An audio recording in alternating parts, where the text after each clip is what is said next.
at job 4. So job 4 is going to involve changing the ring of this color. So the red, we want to change it to a blue. So let's start off by selecting our nice blue color. I'm going to pick, yep, that one looks good to me.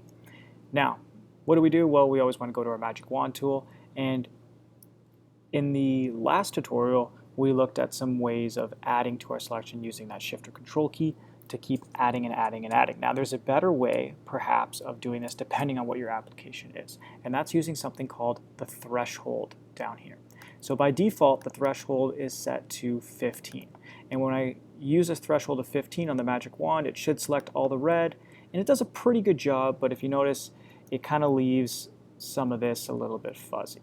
So what we can do is we can set this, and we can either bump it down or up. So let's start by trying to set it down. Now what happens if I set it to like a 3 instead is it's much more strict about what the magic wand picks up. So this is a threshold of 3. Let's click the magic wand, and now it only picks the colors that are pretty much exactly like it.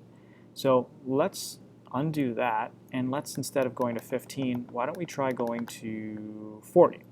Now if I pick 40, watch what happens. Remember that little patch before? Well, it did a really good job. It filtered that out and it assumed that it was the same color because we have a higher threshold. That means it's more willing to accept colors that are close. Now, in this circumstance, it works really well. But if some of these letters were red, well, it might have actually selected all of them too. So playing with threshold is really helpful, but it doesn't always work. So before you start going and adding all of your things to your selections, it's always a good idea to mess with the thresholds first because it can save you a whole bunch of time and headache. So watch how easy this is now. I will just grab my paint bucket tool, dump it on, and it looks pretty good. Now we still have some of these issues here, but that's not a big deal because remember, we have a selection, so we can only paint inside these edges. So what I'm going to do is I'm going to grab my paintbrush and I can just start painting over all of these little things without any fear of getting Mickey involved here. And look at that. It goes right through most of this stuff as well, and we can clean that all that other stuff up later. So we did a really good job with our selection and then being able to just use our paintbrush. Okay, so I think that's all we can do for this selection here. So now we might have to zoom in and clean up some of these parts. So I'm going to select none, so now I can feel free to select whatever I'd like. I'm going to zoom in a little bit. And I'm going to try to use my magic wand here and see if I can pick that up. So it does a pretty good job. Let's see what the U looks like. And it does an okay job there. So I guess I'll start, and then I will go ahead and clean it up after. So I'm going to use that. I'll just add that to the selection. Pick up that, pick up that.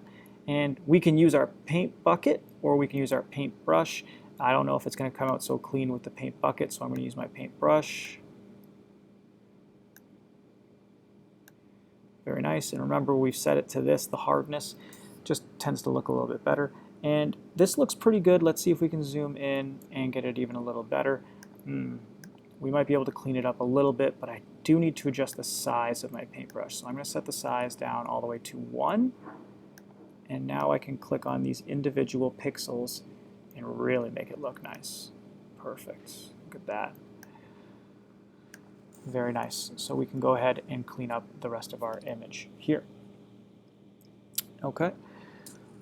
Let's see what we got. So the only other thing we want to do is we want to clean up this like little red line. Remember, there's no red in our picture at all anymore. So we definitely don't want that. So let's take a zoom, and we'll zoom maybe out to just 2 to 1 here. So all of this little red line here, we don't like it. So we want to make sure we change this color to blue, but we don't want to go too far over.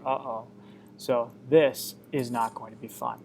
What are we going to do there? Well, there's only one thing we really can do is we got to go 1 by 1 pixel and clean up this entire line. And that's okay. It's going to take you some time, but by the end of this should look really good. We shouldn't have any red left in here at all. So remember, a lot of this is about being patient, and unfortunately there's not much you can do other than take your time with this, and that's okay. So take your time with job 4.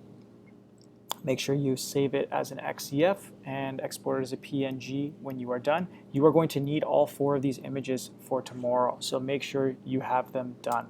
Okay?